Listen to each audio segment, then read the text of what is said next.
What's up, Buttercup? It is I, it is me, it is she, Barbie P, and welcome back to my channel.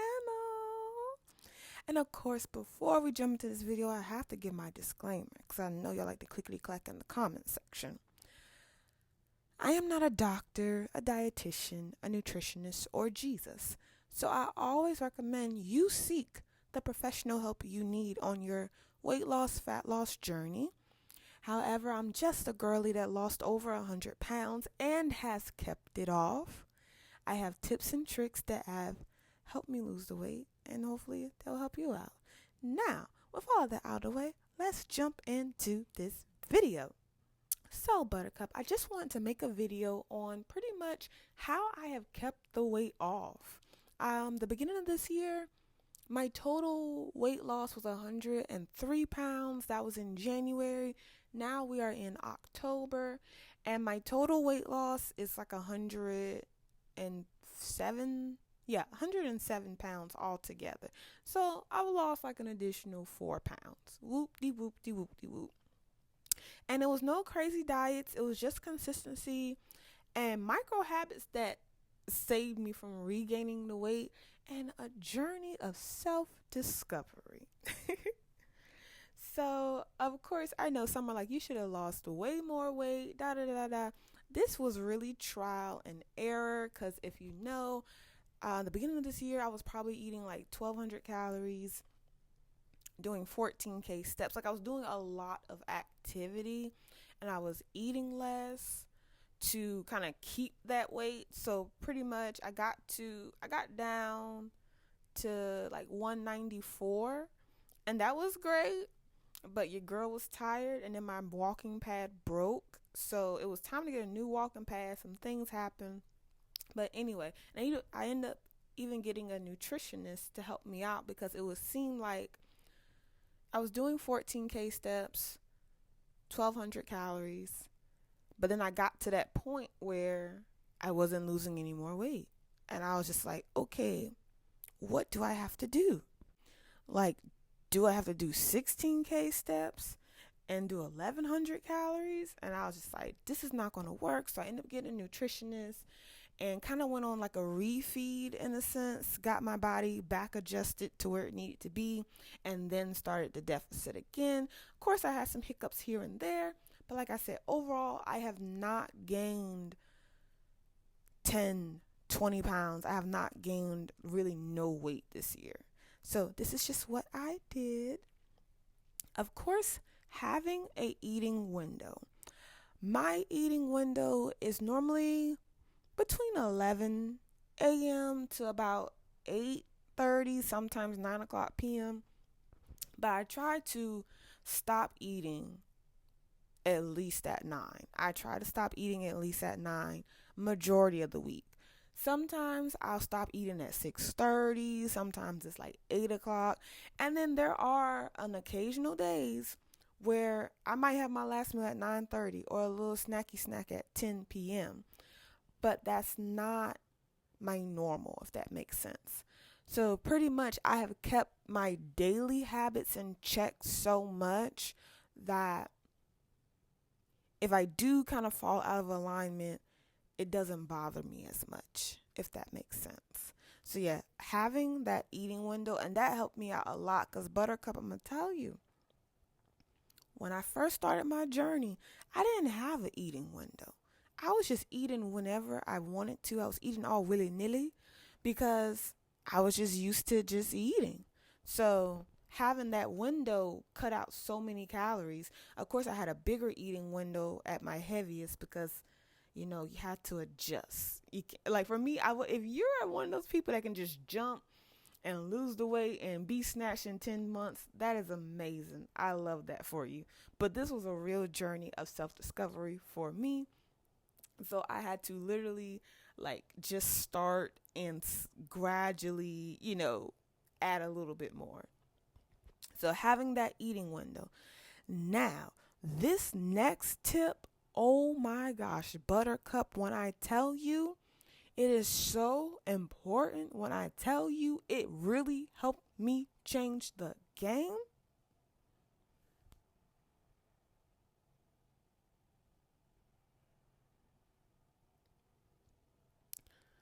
learning my cycle. Buttercup.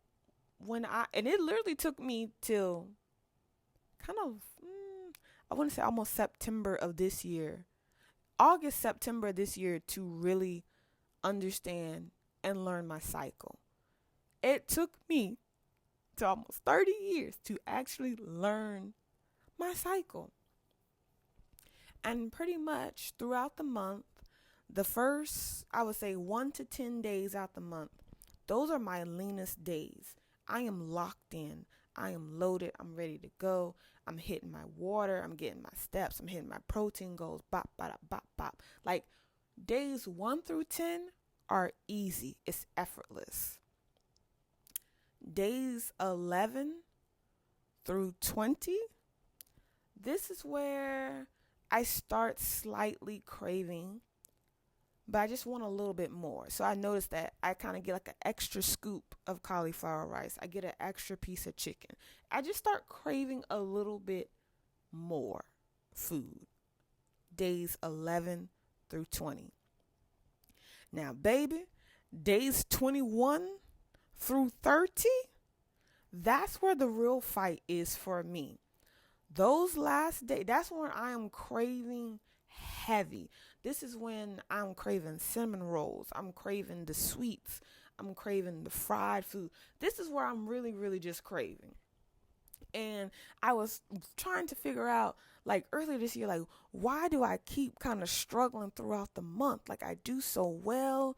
And it was kind of like just those day 21 through 30, I was struggling my eating to a point where it was almost resetting. So let's just say I lost 4 pounds. We'll say I lost like 4 pounds, right? In this 1 month. Because of that struggle that I had with day 21 through 30, it's like now I probably gained about 2 pounds. So now I've only lost 2 pounds going into the new month. So now I've lost those 2 pounds going into the new month. I go through the whole cycle again. And then days 21 through 30, there's that struggle with eating. So now I gain about 2 pounds again. Then the new month comes in. I've lost those 2 pounds. So I'm still holding on to those 2 pounds, right? I'm still holding on to those 2 pounds. But like I said, day 21 through 30, that's just kind of like that struggle period. And like I said, Buttercup, it literally took me till about August of this year to really catch what was going on. And I was like, oh, it's my cycle. Because I could walk past, cinnamon rolls, and I could walk past McDonald's. Well, I don't care for McDonald's like that. But like Chick-fil-A, like I could walk past this stuff. Days 1 through 10, I like, oh, it's the scum of the earth. Look at you. Get away from me. Get away. You're going to hinder my goals. Then like day 11 through 20, it's not the scum of the earth, but it's kind of flirting with me, but I still got the power to fight it off. It's not that strong. But like I said, day 21 through day 30, Buttercup, that it started flirting with me. I mean, flirting hard, flirting heavy. And what I would do, like with day 21 through 30, with the cravings, it would be like granola. There's this brand. It's called Better Goods. And it's like the salted chocolate chip granola. Yeah. I can't have that around that time period, because what I would do is make a bowl of the granola and pour milk in it and like pretty much turn it into cereal, right? So that's about 1,500 calories right there. Because you do know, like a serving of granola is 200, 240, sometimes 250 calories. So if I'm making like a cute bowl, even though it's a small, like nice size bowl of granola, well, it's a nice size bowl because the granola is so calorie dense. It's almost, like I said, an extra 1,000 to 1,500 calories right there in that bowl of granola. And I would still eat my regular food, but I done had like an extra 1,500 calories, let's just say on day 21. Now, day 22, I'm, doing okay, doing all right. But now here comes a cinnamon roll. Or earlier this year, it was actually Oreos, and it was the Oreo Thins. And I learned in March, I don't buy Oreo Thins no more. I don't buy Oreos, period, for the house, because Oreos is just one of those foods that if I eat it, I can't stop eating it. And even though they are Oreo Thins, if you eat a whole pack of Oreos, you still ate a good amount of Oreos. And that's what would happen to me, Buttercup. No lie. That's what would happen. So I tried it in February and in March. And then after that, I stopped eating Oreo Thins, having them in the house. Now, when we went on vacation, I did get like a small pack of Oreos where there's like 8 in the pack. So I did have that, on the vacation about maybe 3-4ish times, like throughout the whole vacation. But when we come home, I do not keep Oreo Thins in the house. I don't keep Oreo Thins in the house. I don't keep Oreos in the house. It's a texture thing. And then just with the way that they taste, it's hard for me to get just 2 or 3 and put them back. Now, if it's the beginning, like I said, the days 1 through 10, I have that, discipline. I can have, a serving or 2. I can have it. But when it gets to that day 21 through 30, don't have no Oreo Thins in the house. Don't have them. Don't have them. And I'm going to just say this is learning my cycle, but also identifying my triggers, my trigger foods. So I'm just going to lump this all together. But yes, learning my cycle and then knowing my trigger foods, because like I said, Oreo Thins I can't do. Graham crackers is one of those things that they just taste good to me. Like the cinnamon graham crackers, like I love it. They taste good. And it's just one of those foods that's just I eat it and then I'll just kind of keep eating it. So I might have 2 sheets of the graham crackers and then later on I have another 2 sheets. It's one of those foods that keeps me kind of coming back in a sense. And that's how I would go over in my calories. So that's why I kind of kept playing with the same kind of 2 to 3ish pounds this year. But still learning my cycle and knowing my trigger foods kept me from gaining significant weight. And that goes to my next one is the 5-pound rule. I made this rule for myself the beginning of this year. I said, self, and self said, I said, girl, we've lost 103 pounds. We are not gaining 15 pounds this year. We're not.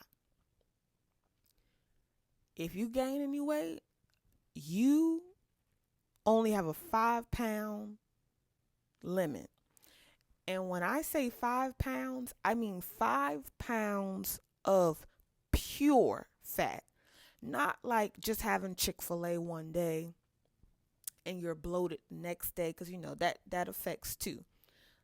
But I mean, after you pretty much weighed in 1 week and then you ate right, you did your steps, you hit your protein goals, now it's the following week and you done pooed, and now you get on the scale and you're 5 pounds or 5 pound plus.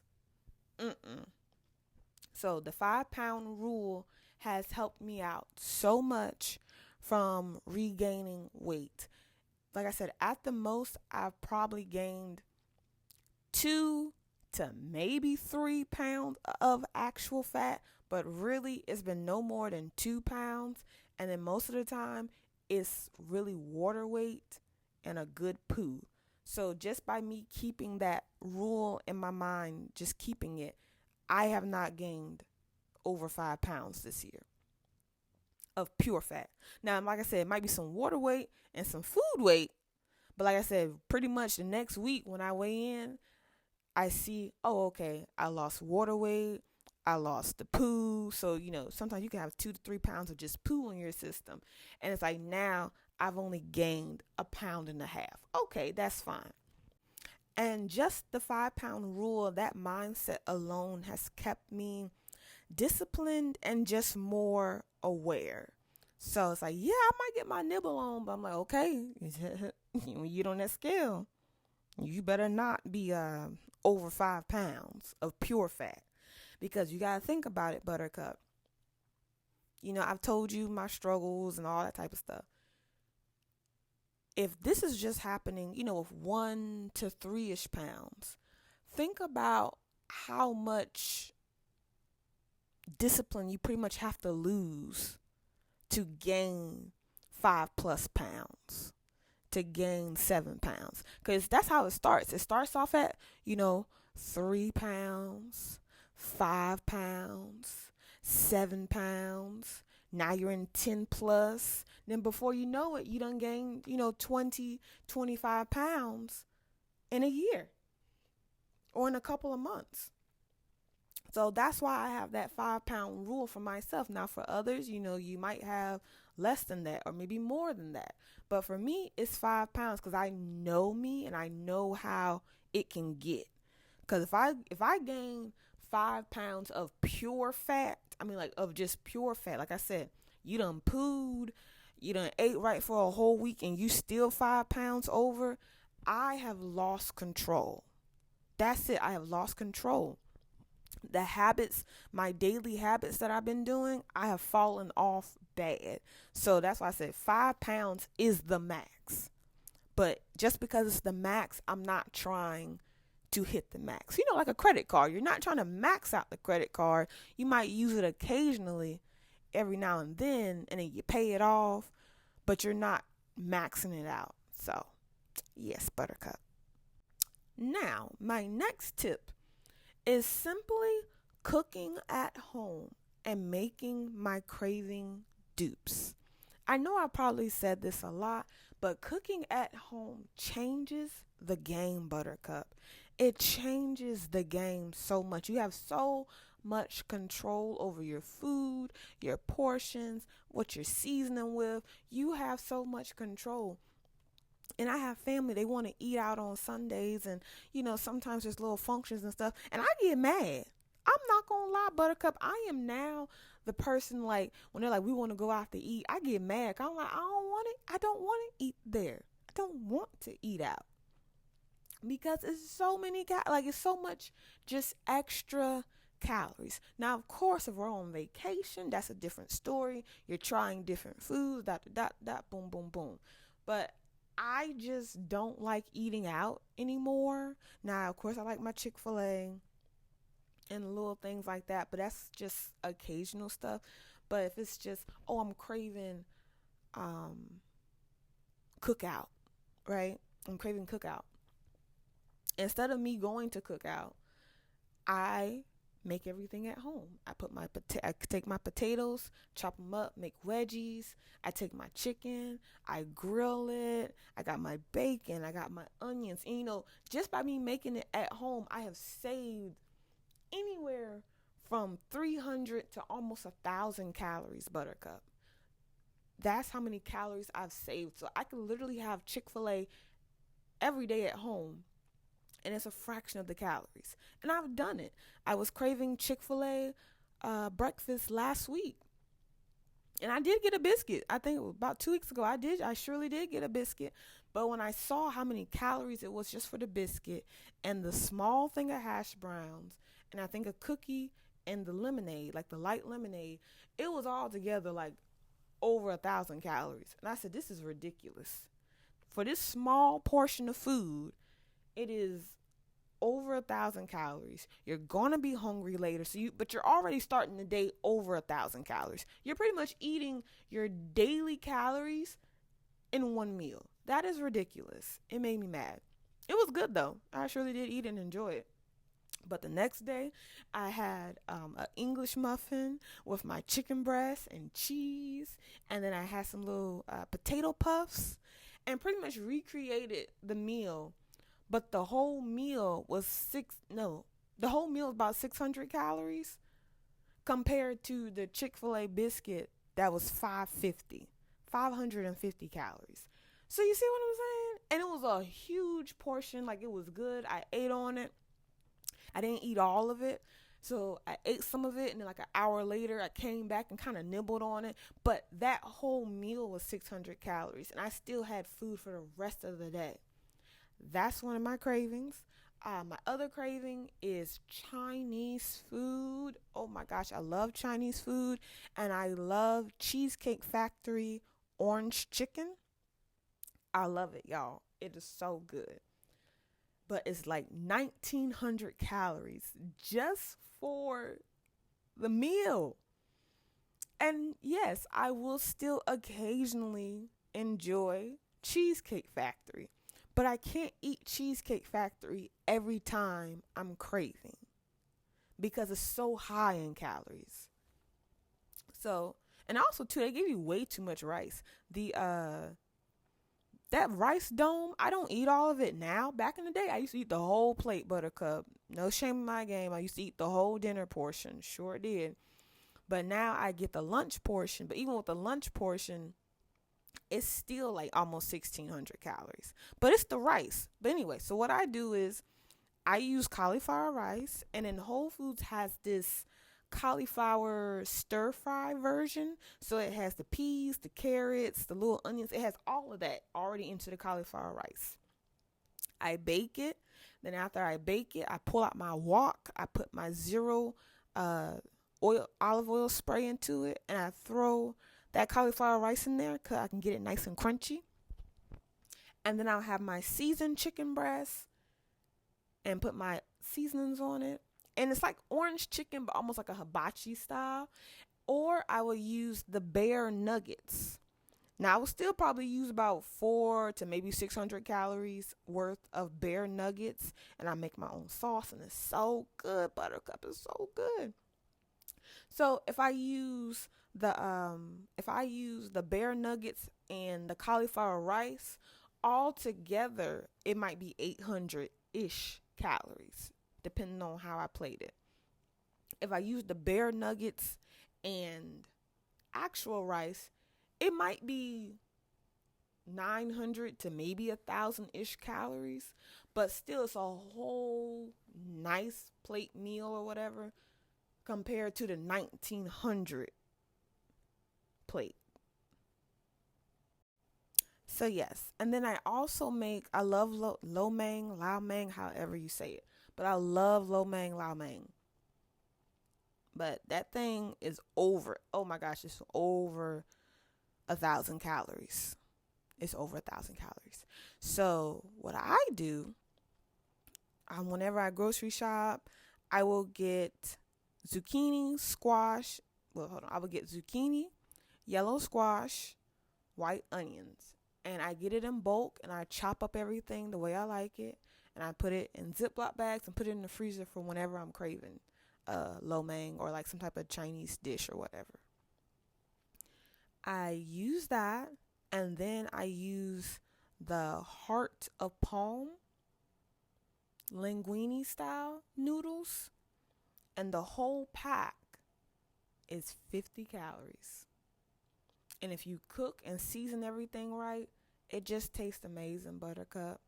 It tastes like, I would say it tastes like, the restaurant. Of course, you're going to have more of a starchier taste because of the noodles, but I can have a whole plate of shrimp lao mein, chicken lao mein, or steak and shrimp lao mein, and it is no more than 400 calories. So you see how when you cook at home and you make your cravings at home, you can save a whole lot of calories. And let's just say, hey, you want a cinnamon roll, or you want whatever you're craving. If you've been pretty much locked in the whole month, or at least majority of the month, whenever you get Chick-fil-A or whenever you get Cheesecake Factory or one cinnamon roll, it's not going to be that bad because, again, you've locked in most of the month. But if you are eating Chick-fil-A and Cheesecake Factory and cinnamon rolls and Oreos every day, and you're of course you're in a calorie surplus, then yeah, you're going to gain the weight. You are going to gain the weight, Buttercup. you're just going to gain the weight. So yeah, that has helped me. And of course, movement every day. I had to get rid of the burn mindset because I used to, especially at the beginning of this year, was like, I have to burn, I have to burn, I have to burn these calories off. I have to sweat them off. If I overeat, I'm going to sweat off 16, well, not 16, I'm going to sweat off, 500 calories. And I would sweat off about 500 to 600 calories, and it made me hungrier. And it's just like, no. So I stopped the burn mindset and just adapted more of, this is my body. I need to move it every day. It's like a car, it needs that tune up. You don't want the check engine light coming on. So just the everyday movement is giving me what I need. And I also believe because I've been moving my body, I work out, I train, I'm definitely getting my walk on. So I shoot for 8 to 12K steps. 10K is always my baseline, but some days it's like, okay, hey, if I can just shoot for at least 8, that'll be fine. But like I said, 10K is the baseline. 10K is my normal. So normally I hit 10K steps at least 5 days out the week. There might be one day where I hit 9,500 or 8,500, but for the most part, 10K is my baseline. But that's helped me out a lot, Buttercup, because I'm going to tell you something. When I started my journey and just kind of throughout the journey, because of course I started March 1st, 2021. Whenever I would fall off, Buttercup, I would fall off. So I would fall off in my walking, I would fall off in my water, I would fall off in my nutrition, and in my workouts, kind of like really all or nothing. So if I fell off in my eating, I fell off on everything else.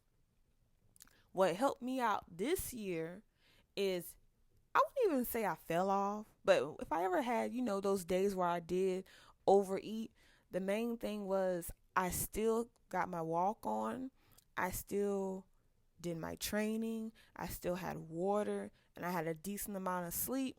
So yes, there still is a calorie surplus, but at least I didn't fall off on everything. So movement every day, and now I'm going to jump into staying consistent majority of the time. If you stay consistent majority of the time, you are not going to gain or regain the weight. So like I said, Buttercup, when I was telling, you all about my cycle and how I had to learn it, and that I struggled during days 21 through day 30. I struggled during that time frame. Even though I was struggling, Buttercup, I was still getting at least 80 ounces of water daily. I was still hitting 10K steps. I was still training 4 to 5 days out the week. So even though I still was in a calorie surplus and I still got my eat on, I was consistent in everything else. Okay? And by me staying consistent in everything else, that kept me from gaining over 5 pounds. Because of course, the 5-pound rule is there. But that just helped me out a lot. All I'm saying is stay consistent, Buttercup. If you fall off in one area, stay consistent in everything else. Because once you fall off in one area, then fall off in another area, and then falling off in 3 out of 6 areas, once you start falling off, you're going to start seeing it. Like I said, day 21 through day 30 is a struggle for me. So if I stopped walking and stopped training and stopped drinking my water and stopped getting as much sleep and just was kind of eating in that surplus, trust and believe I would have gained over 5 pounds, or I would have probably gained right at 5 pounds, and it would have been 5 pure pounds, and almost like restarting. Even though it's just 5 pounds, it's still like, it's a lot to get that weight off. So yes, Buttercup. And I do believe by staying consistent 85 to 95% of the time, that keeps you in check. And this is what has helped me not regain my weight. It has helped me not regain my weight. Like I said, I lost 103 pounds the beginning of this year, and now I've been holding steady between 105 to 107, but really closer to that 107. But I've been hanging out between 105-pound weight loss and 107-pound weight loss. So what I'm telling you, it actually works, and it has helped me out so much. Now, my next thing is, it's a kind of like a plating thing. So of course I stay in my calorie deficit most days. I had to play around with different deficits this year. So that's also why my weight has kind of like changed or whatever. I had to play around with calories because there was times I was training intense, so my calories were higher. But then with that intensified training, it was harder to stay in a deficit. So after kind of like 2 months of doing that, I had to change into another program or change into something else. So there's a lot of trial and error with the calorie intake. But something that I learned was, if I'm going to have a high calorie protein, I will have low calorie sides. What's a high calorie protein? To me, depending on the cut of salmon is high calorie for me, because salmon is 250 calories per 4 ounces. Most of the time, I get 8 to 10 ounces of whatever my protein is. So yeah, 8 to 10 ounces, which is good because I used to eat more, but like 8 to 10 ounces. So 8 to 10 ounces of salmon is probably, don't quote me, maybe 500-ish or 550 plus calories. So, that's a decent amount of calories. If you only have like 1,500, 1,600 calories, to have 8 ounces of salmon is 500 calories. So I'm not going to eat 8 ounces of salmon, a serving of rice, and the vegetables. I'm not going to do that. I mean, there has been times that I do it, but if I do have that meal, I have to adjust everything else according to it. But for the most part, what I do is, if I have salmon, I eat it with salad. Or I eat the salmon with butternut squash, or maybe a small serving of potatoes or something. But it's just balancing out my plate. Now, if I eat chicken, by chicken being so low calorie, it's 100 and like the chicken breast is 110 calories per 4 ounces. So there's always going to be some chicken with maybe some potatoes and broccoli. That's like my combination. So pretty much, if I have a low calorie meat protein option, I might have like more of a starchier side, and of course a green vegetable. But if I have a higher calorie protein, for me it automatically kind of goes to a salad, just depending on my calorie range. Like if I have 1,800 calories, yeah, I can kind of play around a little bit more. But when I had 1,400 and 1,500 calories, it's like, okay, we already at 8 ounces of salmon, so that's 500 calories. And then a serving of rice is 180 to 200 calories. So boom, that's 700 calories right there. And then I have my vegetables, which is still good. So it's like maybe 800-ish calories. But I'm like, when I'm working with 1,400 and 1,500 calories for one meal to be 800 calories, that's taking up a lot of my calories. So I learned through different deficits that I was trying, kind of like how to make my plate. So like I said, if I have a heavier protein, I'm going to eat lighter sides, meaning like a salad, tomato, cucumber salad. That's what I'm going to do. If I have a lower calorie protein, I will have a heavier starch. So rice, potatoes, and then butternut squash. And also, I would say, to add to one of my trigger foods, it is rice. I eat actual rice occasionally because I love rice. It's starchy. Especially my mama back in the day, y'all. She would make a pot of rice and she would cook it like in chicken stock and season it. And then she would put so much butter into the rice. Like the rice would be so good, you could literally just have a bowl of rice. Maybe some gravy, maybe some chicken, but just rice. So I could eat, and I'm telling you, I could eat a whole pot right now. If it is made correctly, I could eat a whole pot of rice. And that's a lot of calories. So that's why I automatically shoot for cauliflower rice. I'm loving potatoes more now, and I'm really loving butternut squash because so I'm still a volume eater. So pretty much 2 or 3 servings of actual rice, you're looking at almost 600 calories. 2 to 3 servings of cauliflower rice is 60 calories, maybe 80. So yeah, rice is one of those kind of special things that I might eat occasionally, but I don't. I try not to eat rice that because it's so easy for me to overeat on it, and it's such a small portion at times. Like if I eat rice, I would have to have a whole bunch of chicken and a whole bunch of veggies, and then by that time, I feel like I'm not eating the rice because of so much of everything else. Like I kind of like the balance where it's like it's the same amount of chicken, maybe the same amount of vegetables, and then the same amount of rice, and that's not gonna work because yeah. But anyway, that's what I had to add in there. And then, of course, drinking your water. Water has helped out. And drinking my electrolytes with my water, that has helped me out a lot. And then drinking tea. I know it sounds strange, but I drink 2 to 3 cups of tea a day. So, drinking tea has helped me out because I realize I'm still a snacker occasionally.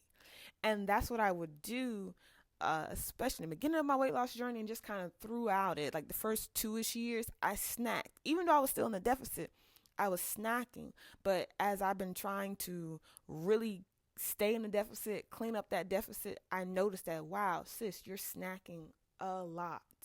So drinking tea has helped me out from snacking as much because you not saying I always have to have something in my hand or I always have to be eating. No, but just having that tea I'm sipping on, it's like I'm doing something. So I have my ginger tea in the morning. That's great. And then I have my peppermint tea kind of like midday. I'm sipping on that throughout the job. That keeps me from eating the office candy because I'm sipping on my peppermint tea and it's refreshing and I feel so cute and pretty with my tea. So I'm not snacking on the office candy. Then at night before bed, it's like a little ritual. I'm having I'm having a cup of some caramel tea. And if you want to add a little bit of sweetener, it just tastes good. It's like a little sweet treat. I just like it. Or I'll have like a cup of, like, I call it poo poo tea. And pretty much it's like a detox tea that it helps you poo. So I'll drink that. It's a berry flavor. And then pretty much in the morning, by about 8 o'clock in the morning, I get a good clean out. So drinking teas throughout the day, that keeps me in check. I'm not eating. I'm not snacking as much. And like I said, because I'm in check most of the month, whenever I do fall off, it's not that bad because I have all these things working for me. Another tip is finding a home balance. Now, I know this might be different for everyone, but finding a home work balance.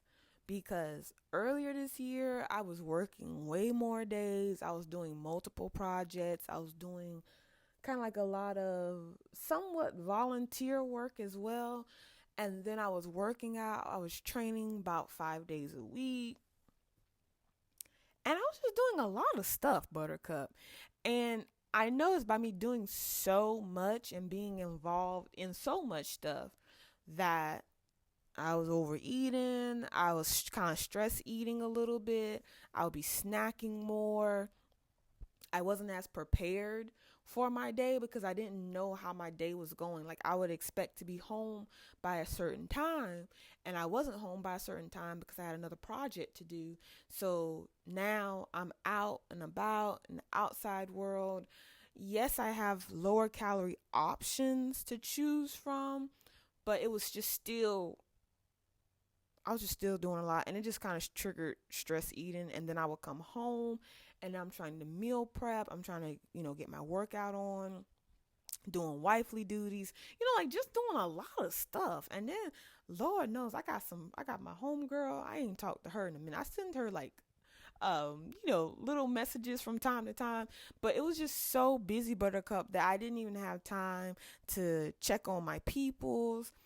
I just didn't have time. So I had to sit down this year. I believe it was around June. I'm going to say around June, July. And I had to make some decisions. I had to drop some things that I was doing so I could have more focus on what I needed to do. And I had to even, adjust my work schedule, because it was just so much that literally every day I had something to do. Every day my time was to someone else. Every day I had to do something every day. And I was like, I'm still going to be committed to myself. I'm still going to get my workout in. I'm still going to try to get these steps in. And I was still doing it too. Buttercup. I was definitely getting my steps in. I was still getting my workouts in. But I was so drained emotionally, spiritually, and physically that I just didn't have the energy. And it was just a lot. I was just doing too much. I was still kind of, then by me doing so much, like I said, I was nibbling a little bit more.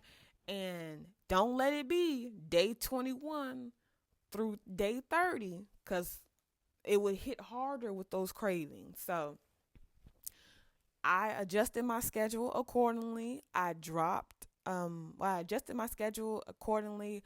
I adjusted my work schedule. I adjusted my extra activities. And then even at home, instead of me trying to meal prep for the whole week, I stopped doing that. I meal prep for maybe like 3-ish days. And then, it's like, oh, well, you're still doing more time meal prepping. No, I meal prep for about 3 days. And then I have stuff that's just ready that I can just grab and go. So the stuff that I have ready where I can grab and go, I always keep some fruit. I keep some boiled eggs. I keep protein shakes that are pre-made. And of course I have the ones I can make, but I keep the pre-made ones because that's literally I can grab a protein shake, 2 boiled eggs, and some fruit, and I'm gone. So I have meals that's already prepped for the week, and then I just have food that's just grab and go access. I even have little frozen meals that you can just add stuff to it and you can eat it, or you can just literally heat and eat. So finding that home balance, adjusting my schedule, and adjusting my meal preps. Like I said, I would spend hours meal prepping. And then me and my husband, we eat different food. Look, ladies, you can't eat what the men be eating and the volume they eat. So it's like I'm pretty much meal prepping for 2. And I'm just like, this is too much. Like, it was too much. And then it's like, I make his food, and I would kind of like do like a little bit of snacking on his stuff. I'm like, okay, do it taste right? Needs a little bit more butter. Needs a little bit more salt. So I was nibbling on his stuff a little bit too. But yeah, adjusting my schedule, finding that balance. So for myself, I'll meal prep, 3-ish days worth of food, and then just have snacks and stuff ready. For him, I'll meal prep maybe about 4 to 5-ish days of his stuff, but his stuff is more volume as well. So once I make a pot of rice for him, that's a pot of rice solely for him. So that rice is going to last him a long time, or 4 to 5 days. If I make a pot of collard greens for him, he gonna be like pretty much the food that he has, he's gonna be eating on it all week. My food, I can eat on it all week, but I just didn't feel like I said, I'm meal prepping for 2. So I'm like, I'll just do a little bit for myself. Like, as long as I got 3 days worth of actual food ready, and then I have, my boiled eggs, my protein shakes, my fruit, I'm good. And then by the weekend, I like different food. So it actually worked out for me to meal prep 3 days worth of food, and then just kind of snack on my eggs and all that type of stuff, kind of like middle week. And then Friday, Saturday, Sunday, I like my weekend food. My weekend food is the Chinese food that I make. All the stuff that I crave, but I eat that on the weekend. So it just works out, Buttercup. It works out. And my final tip for this video is simply I have allowed myself grace, but also keeping myself accountable when weighing in. Okay? That is key. I have learned how to weigh in without spiraling. If the scale goes up, it's not all fat. Sometimes it's water, it's hormones, and sometimes you just got food. You got to take a good poo. But I still hold myself accountable, and I adjust instead of avoiding it. 'Cause let me tell you, Buttercup, back in the day, when I would eat crazy, I would not weigh in. Like, I would weigh in every week. But if I ate crazy that week, I'm like, nah, I don't want to weigh in. Nope, I don't want to weigh in. I'm going to do right, and then I'll weigh in next week. And then what happens is, because I did not have a mental, check-in or a physical check-in of getting on the scale, I would still kind of eat a little crazy. And I'm like, well, you know what? I'll weigh in next week. So now that's 2 weeks without weighing in. So now we are on to the third week. And I finally weigh in because I finally, got myself together on that third week. And then I see I've gained about 7-ish pounds. But I don't really know what I gained in total because I should have just weighed in the first week. When I was eating crazy, I should have just weighed in like, ooh, I don't like that number. Or, ooh, okay, let me get back on track. Because you're being accountable. Whenever you weigh in, look at it as data. Look at it as data. Because when you weigh in, it's just like, hey, okay, I ate crazy. I gained 3 pounds this week. Now, this was something I had to learn about, being water weight and food and all that type of stuff. But I'm like, okay, I gained 3 pounds this week. So now, since I gained 3 pounds, we're just going to get right back on track. And I'll add a couple more steps in. I'm add a little bit more water in this week. I'm not going to just completely okay, we're going to drop to 1,200 calories. No, we're going to adjust and then just get back to it. That's what happens when I weigh in every week. But if I don't weigh in every week, it's kind of like a out of sight, out of mind. I'm not holding myself accountable. I'm nibbling more, and I don't care about my nibbling because it's like I haven't seen where I'm actually at. So I'm just like, oh, going off at the way I look. So I'm like, okay, I look good.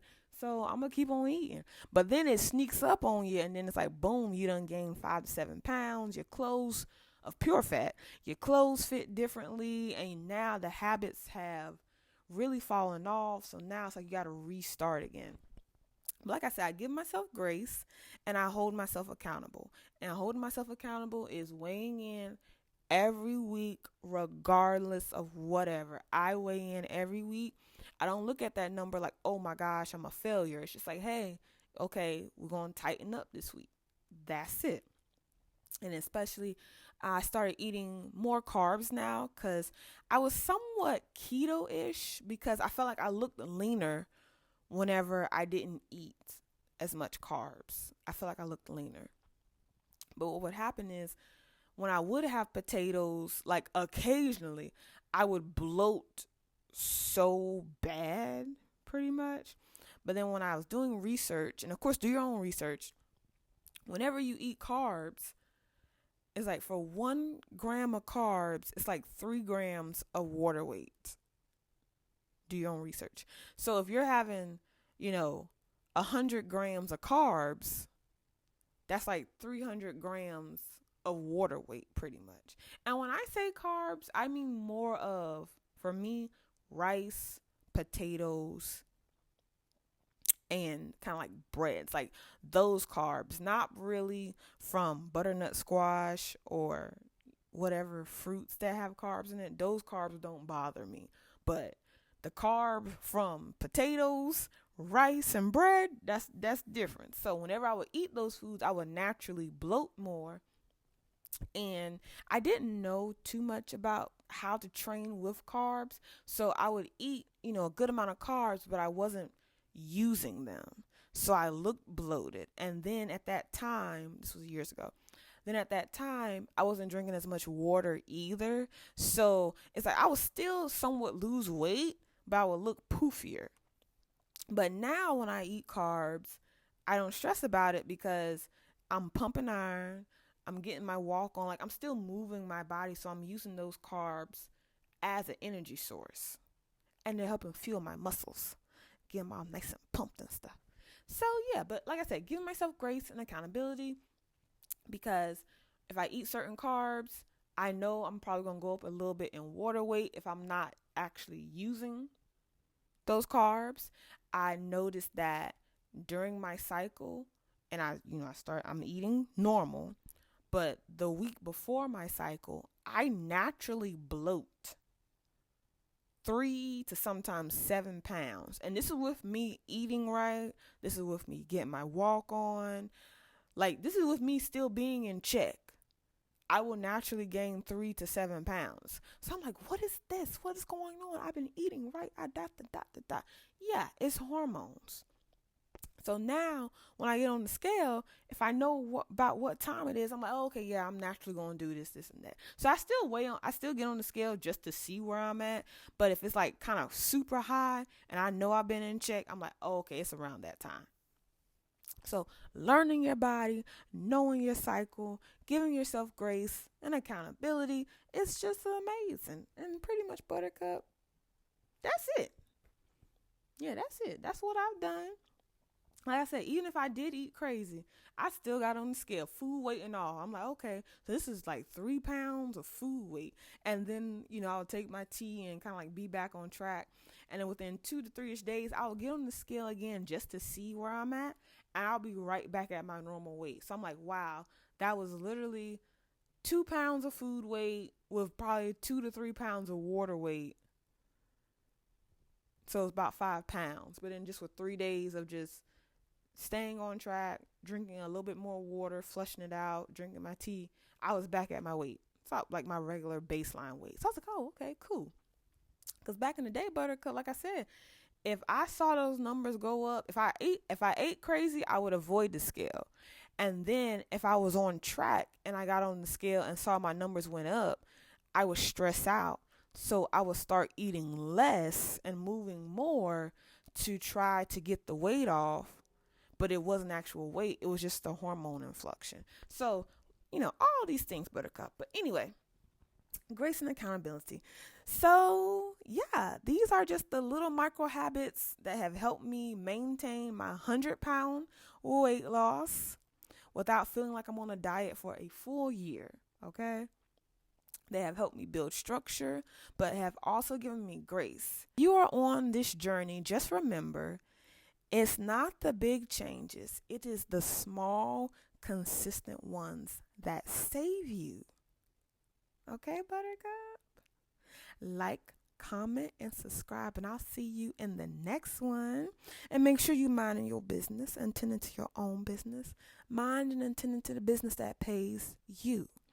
If it doesn't pay you, Buttercup, you definitely need to be minding your own business, which is drinking your green juice, going for your pretty and healthy girl walk, and meal prepping your food because it is a sign of self-love. I will catch you in the next one. Bye.